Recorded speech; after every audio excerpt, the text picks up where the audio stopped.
Good evening and welcome. As we prepare to welcome the keynote speaker for this evening, it's fitting that he is introduced by someone whose own career has been defined by principled leadership, reform, and results. Governor Martin O'Malley has served at every level of government, from transforming Baltimore as mayor, to leading Maryland as governor, to overseeing and strengthening the Social Security Administration at a pivotal moment in history. But beyond the metrics, Governor O'Malley brings something rare, a fierce belief that government can and must serve the people, especially the most vulnerable among us. As chair of ACRD's advisory board and as a national leader who shares a deep commitment to equity, access, and justice, he stands uniquely positioned to introduce a president who has spent his life advancing these very ideas. So please join me in welcoming Governor Martin O'Malley.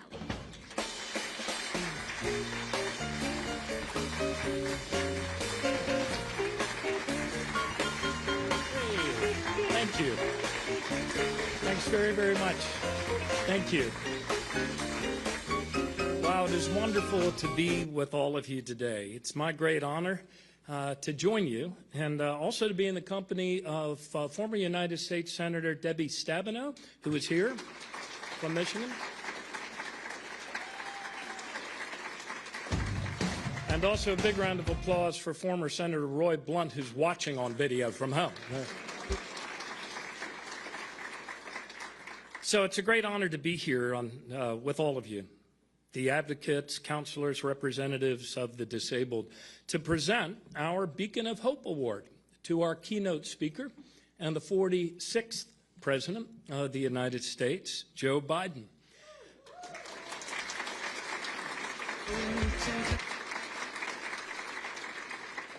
As soon as he was elected, President Biden quickly and decisively led our country out of the pandemic and into the strongest economic recovery of any country in the developed world, creating 16 million jobs in just 4 years, more than any other president in American history.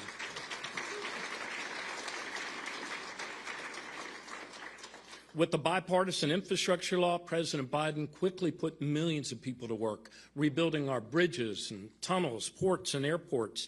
He made wages go up, not just for the super wealthy, but for Americans all across every earning quintile of the economy. He brought manufacturing jobs back to the United States with the CHIPS Act. He made the biggest investments ever to combat climate change. And President Biden took on big pharma and won, reducing prescription drug costs for tens of millions of Americans.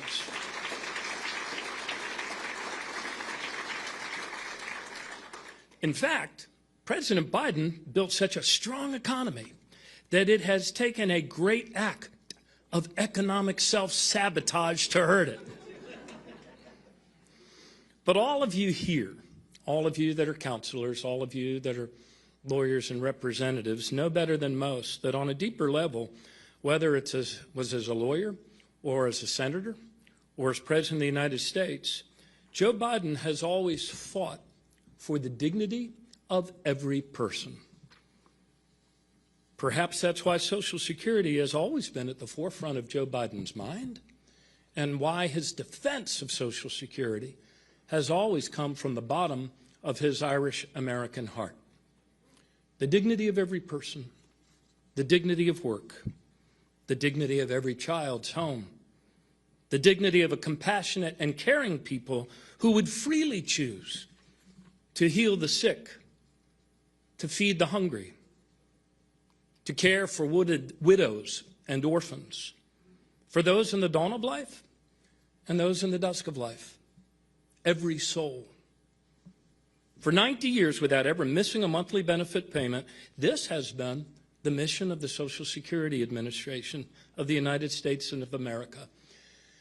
And yet, when the president asked me to lead the agency, it was not because things were going well. In fact, customer service was in a sharp decline. Wait times were going up for every line of service in this, our nation's largest insurance company, and they were going in the wrong direction fast. You see, over the prior 7 years, Congress had reduced staffing at the agency to a 50-year low, even as baby boomers of my generation swelled the ranks to a new all-time high every day.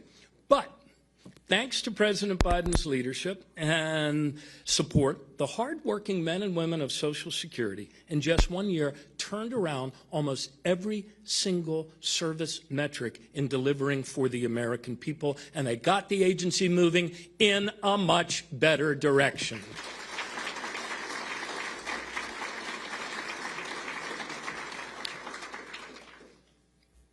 That's how President Biden, when he left office, left the agency, heading in a better direction.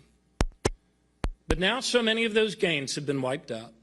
And in just 45 days, Trump and Musk have gutted the Social Security Administration with a chainsaw. The largest exodus of staff the agency has ever suffered. And make no mistake about it, it's the American people who are feeling the pain. They'll feel the pain in the additional wait times.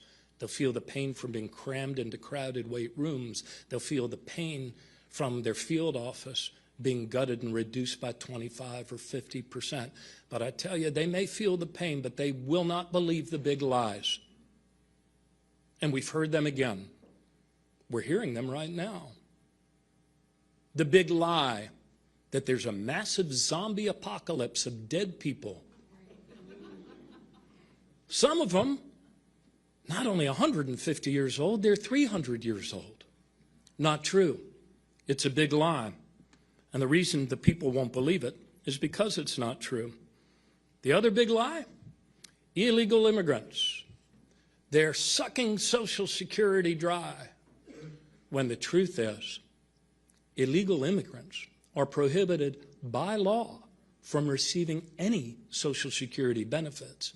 But they contribute $25 billion to everybody else in America that depends on Social Security. The American people aren't buying it because it's not true. They will also tell you the big lie that Social Security is rife with fraud, run over the cup runneth over with fraud after fraud after fraud. The American people aren't buying it. And they're not buying it because it's not true. Every inspector general for the last 30 years has concluded that the level of fraud at Social Security is actually less than 0.5%.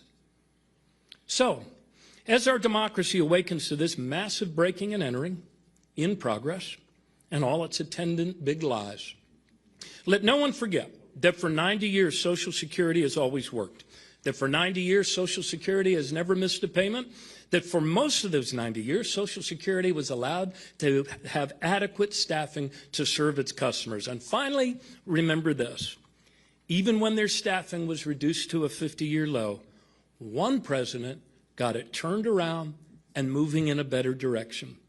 One president, in his final days in office, in fact, even signed the Social Security Fairness Act into law, the biggest expansion and strengthening of benefits in 20 years. Ladies and gentlemen, of course, that person is our keynote speaker, was the 46th President of the United States. So please welcome the strongest defender of Social Security the American people have ever had, President Joe Biden.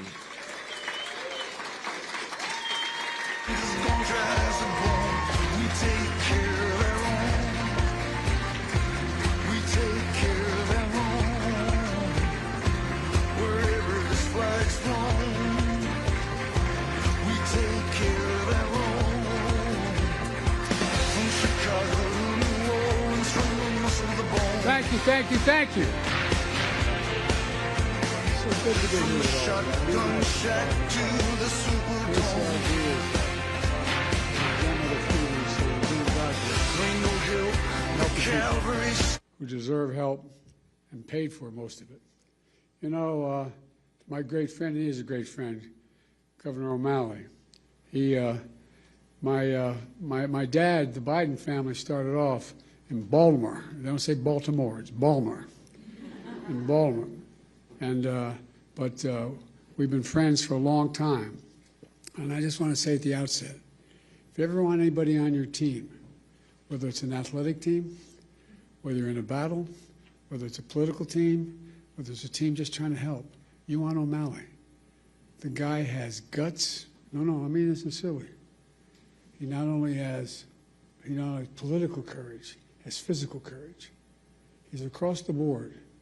If ever want anybody standing next to me, I want O'Malley there with me. And I mean that sincerely. It really matters.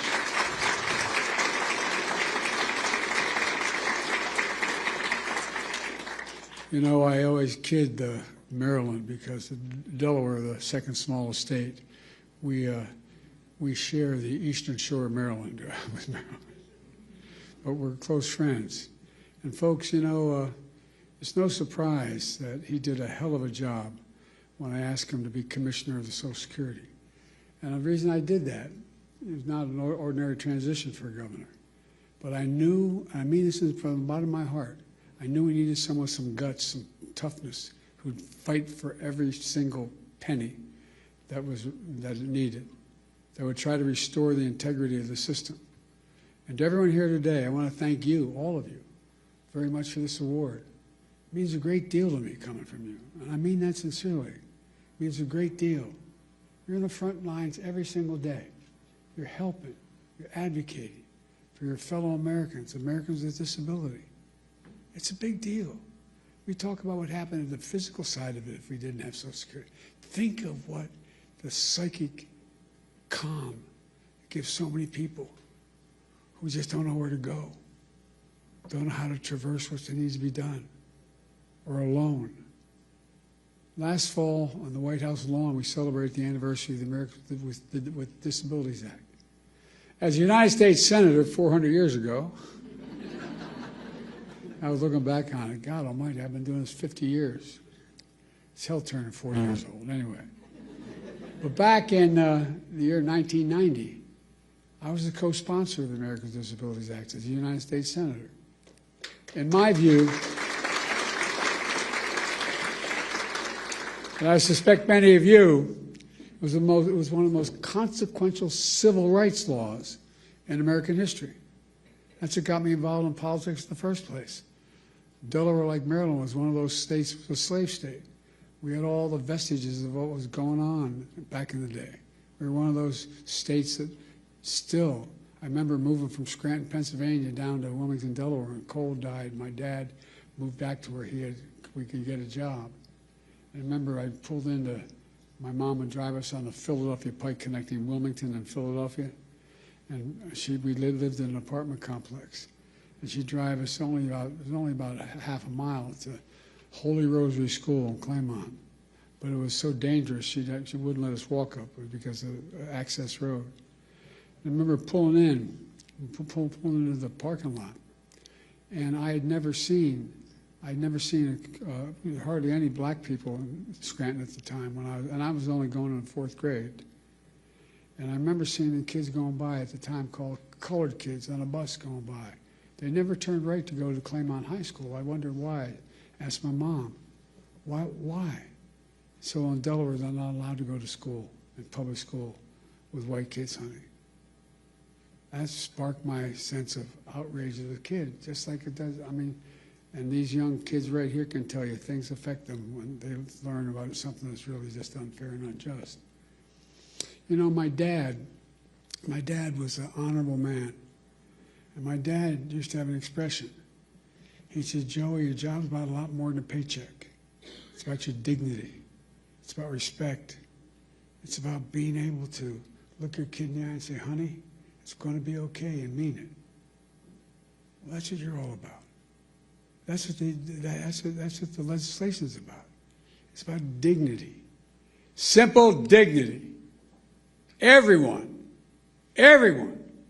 deserves to be treated with dignity, regardless of their standing, regardless of their economic situation, regardless of who they are. Making sure that more than 60 million Americans who are living with disabilities are treated with dignity is who we are as Americans. That's what it's about. I mean it. Dignity at work, at school, in their communities, in every corner of American life. Laws like the ADA need advocates like you. You're the ones that keep it going, God love you. You fight like hell every single day to make sure the law is respected and your clients' rights are protected. So from the bottom of my heart, I mean this. I give you my word as a Biden. From the bottom of my heart, I say thank you. Thank you for what you're doing. Thank you for your commitment to the dignity of all Americans, because that's what ultimately this is about. Folks, today I want to talk to you about an issue that's front and center right now for millions of Americans, Social Security. You know, some of you may know the Democrats have declared today the Save Social Security National Action Day, National Day of Action, I should say. We know just how much Social Security matters to people's lives. Everyone in this room fights for people with disabilities who rely on Social Security to survive. To survive. Not just the physical side, it's the mental side. It's the mental side. You make sure folks get the benefits they earn after a lifetime of hard work. The work they do is more than just a profession, what you do. It's a calling. It's not just a profession. And Social Security is more than a government program. It's a sacred promise. We made it a sacred promise. 73 million Americans receive Social Security. From their first paycheck for their entire life, they pay into Social Security. And in return, they count on Social Security to be for them when they're going to need it. Folks, must never, ever betray that trust or turn our backs on that obligation. That's why during my presidency, we protected Social Security and made it stronger. Martin, the governor, can tell you. We came into office, Social Security Administration had its lowest staffing, she referenced it, lowest staffing levels in 50 years. And demand was going through the roof because of my generation and the baby boom generation reaching the retirement age. So the demands on Social Security increased significantly. Our administration secured nearly $2 billion to reduce the backlogs and improve customer service. We slashed wait times for folks in need who are calling the 1-800 number. We got it down to under 13 minutes. It used to be 3 times that long when we took office. We made it easier for people to get help with their claims online. Reduced how long it takes to review a case. We fixed the appeal system to make it uniform in all 50 states, which made a difference. We strengthened the anti-fraud measures to protect people's identities and to make sure benefits are going to people who actually they belong to. By the way, those 300-year-old folk getting that Social Security, I want to meet them because I like to figure out how they live that. Hell of a thing, man. I'm looking for longevity because it's hell when you turn 40 years old.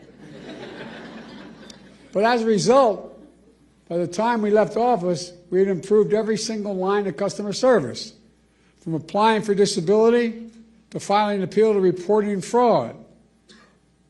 It all became more efficient and more effective. And I'll bet it made your jobs easier, too, in the process.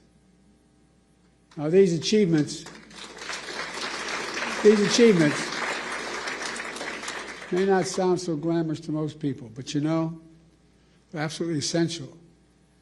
In my view, one of the most important jobs of any elected official is to make sure the government works for the people, works for all people. It's understandable. They can understand what it is. And then we keep our promises to the people, to all the people. That's exactly what we did, thanks to all of you. Also signed into law the Social Security Fairness Act. That act eliminated 2 unfair rules so public employees wouldn't get shortchanged. The government pension offset and the windfall elimination provision can never come in ever again.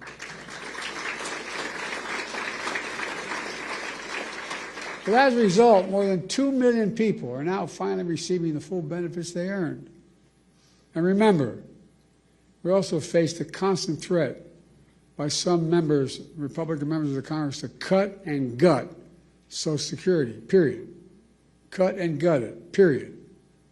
They wanted to let Social Security expire every 5 years. That was the proposal. Let it expire every 5 years unless reauthorized by the Congress. Who in the hell do they think they are? Every 5 years and then wait around and be... well. I will not go further or get in trouble, but look, folks. Can you imagine the chaos it would have charged? Every 5 years, Congress is going to step up. You imagine this Congress stepping up? They threatened to raise the retirement age as well. Now, that might not be a hardship for someone working in a comfortable job. But if you're on your feet all day, you're doing manual labor all day, you're working with a disability, it's a very different matter. And then they even tried to face cuts, force cuts on Social Security during the negotiation of the debt ceiling. These are wonderful guys. Last time this guy had the job, he raised the debt ceiling because of an enormous and profligate tax cut to the super wealthy. And then he said, look, then they started talking to his colleagues. Well, maybe we can do something about Social Security, but we got to do something about the debt ceiling. How are we going to do? We can find the money in Social Security. Unless we do what they wanted to cut Social Security. Not on my watch. We refuse to go along with any of that. Look, Americans have always been able to count on these benefits. And let me pause a second here and say this. We talk about the physical needs that Social Security provides for people, particularly hardworking people, people retired, people on the edge. But the psychological impact is profound. Profound.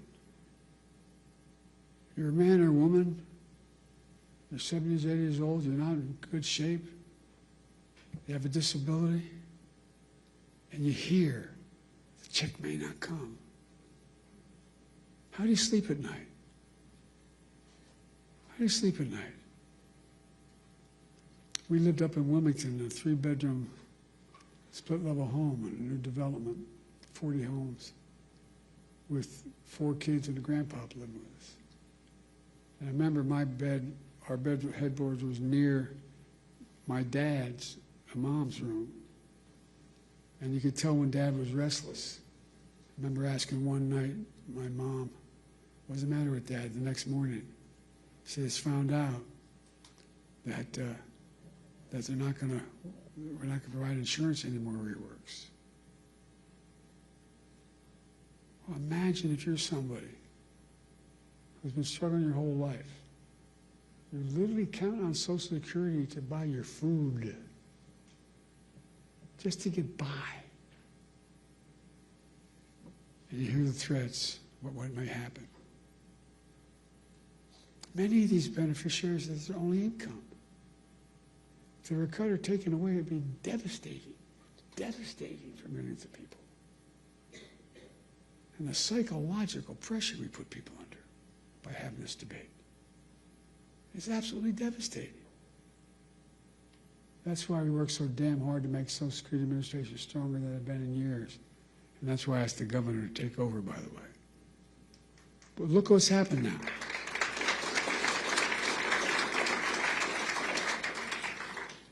Fewer than 100 days, this new administration has made done so much damage and so much destruction. It's kind of breathtaking it could happen that soon. They've taken a hatchet to the Social Security Administration. pushing an additional 7,000 employees, 7,000 out the door in that time, including the most seasoned career officials. Now they're getting ready to push thousands more out the door. Already we can see the effects. For example, thousands of people use the Social Security website every single day to check on their benefits and submit their claims. But now, the technology division of Social Security Administration has been cut in half. And so the website's crashing. People can't sign on to their accounts. What do you think it does to that woman's living alone at 74 years checking and just not able to even find out whether she can't even find out what that disability claim is she has? She can't file a new disability claim. And a lot of these people are being told incorrectly that their benefits have ended. Folks, imagine the panic that causes if you're a retiree living alone with only Social Security to depend upon. So now people are overwhelming the phone lines. They're showing up at the local Social Security office, tearful and frantic, and told, "Do you have an appointment?"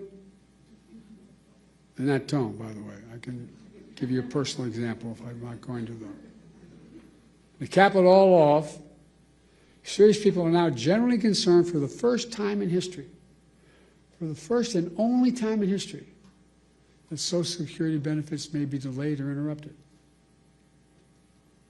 Folks, let's put this in perspective.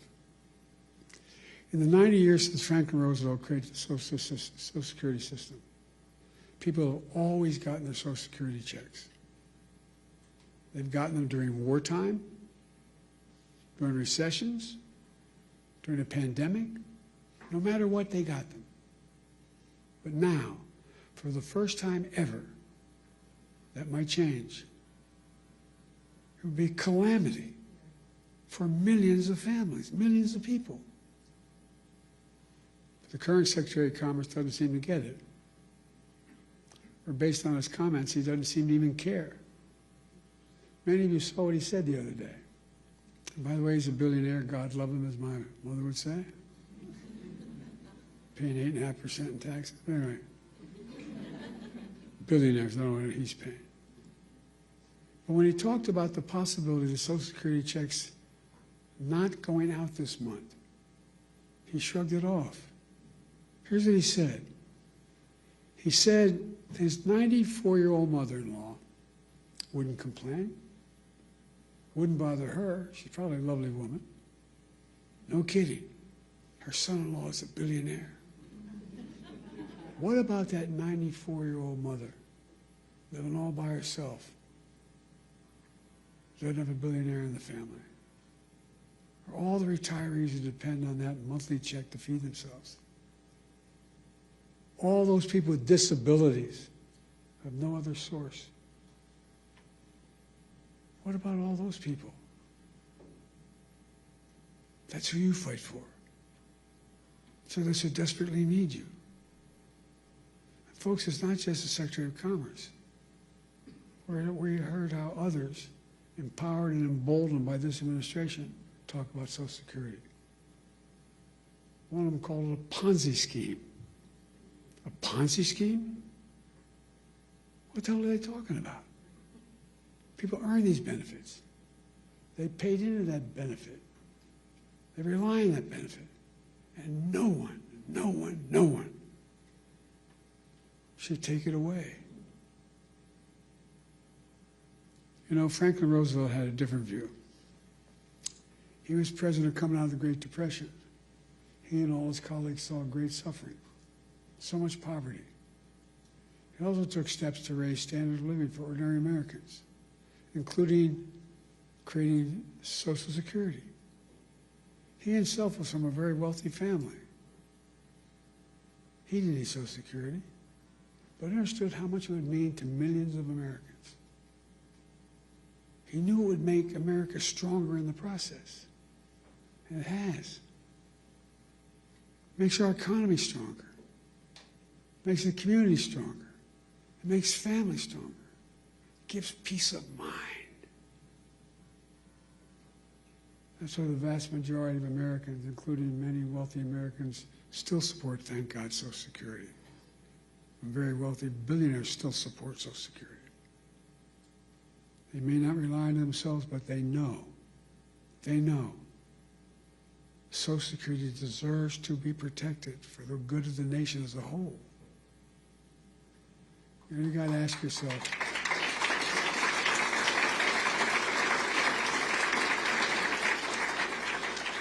yourself, why is this happening? Why are these guys taking aim at Social Security now? Well, they're following that old line from tech startups. The quote is, move fast, break things. Well, they're certainly breaking things. They're shooting first and aiming later. And as a result, the result is a lot of needless pain and sleepless nights. My friend Governor O'Malley knows what they're really up to. He says, and I love his quote, they want to wreck it so they can rob it. They want to wreck it so they can rob it. And why do they want to rob it? In order to deliver huge tax cuts to billionaires and big corporations and keep it going. They want to make permanent the 2017 tax cuts, which overwhelmingly benefited the wealthiest Americans and the biggest corporations. That's going to cost $5 trillion. Where are they going to get $5 trillion to pay for it? Other than continue to run the deficit up.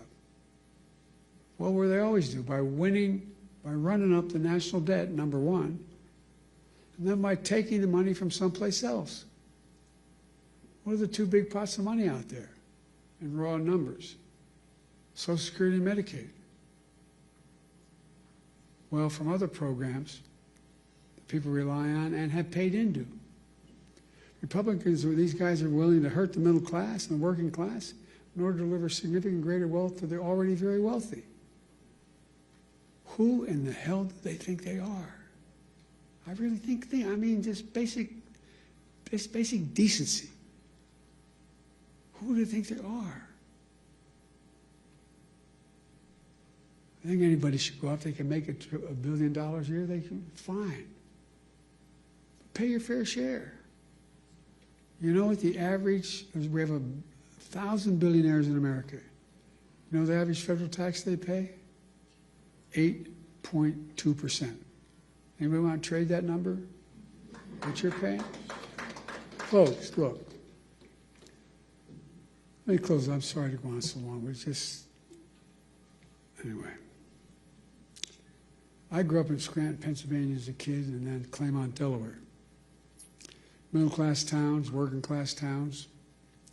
Places where people worked hard all their lives with the promise that they'd be able to retire someday with a little bit of dignity. Because they've been paying in a thing called Social Security since the very paycheck they ever earned. These people get knocked down every day, learn to get up. My dad's one expression, you get knocked down, just get up. Get up. They get up every day. The last thing they need from their government is deliberate cruelty. It's about people and neighbors across the country who look out for each other. You don't see empathy. They don't see it as a sign of weakness. They see empathy as a decent instinct. They don't see cruelty as a sign of strength. Social Security is about more than retirement accounts. It's about honoring a fundamental trust between government and people. It's about peace of mind for those who work their whole lives so they can rest assured they'll have a chance. They'll get back some of what they earned and what they deserve. But more than anything else, I mean this sincerely. And as my friend says, maybe it's the Irish of it in me, but it's about who we are as Americans. Who are we? What makes us distinct from the rest of the world? It comes down to basic, in my view, fundamental American values. Nobody's king. Nobody's the boss. Everybody has a shot. All people are asking for is a shot. Honesty, decency. Where hard workers rewarded. Have some faith in each other. Fairness, simple fairness. We can't go on like this as a divided nation, as divided as we are. Like I said, I've been doing this a long time. It's never been this divided. Granted, it's roughly 30%, but it's a 30% that has no heart. What we see in America, that's what we believe in, fairness. And that's the America we can never forget or walk away from. Folks, I mean this. I know it sounds trite, but I have to remember who we are. We're the United States of America. The United States of America. The most unique country in the history of the world, and that's not hyperbole. Every other nation was founded because of religion, geography, ethnicity. We're the only nation in the world founded on an ocean. We hold these truths to be self-evident, that all men and women are created equal, endowed by their Creator. That's the one thing united us, an idea. Every other nation was because of a purpose. It's an idea. And how can we fulfill the outcome, the meaning of that idea? We walk away from just basic fundamental decency. Folks, sorry to go on so long, but I feel deeply about this. You know, you heard me say it before, and I'll say it again. There's nothing beyond the capacity of America to do when we do it together. Let's do it together. God bless you all, and may God protect our troops. Thank you for what you do, and thank you for this wonderful award. Thank you.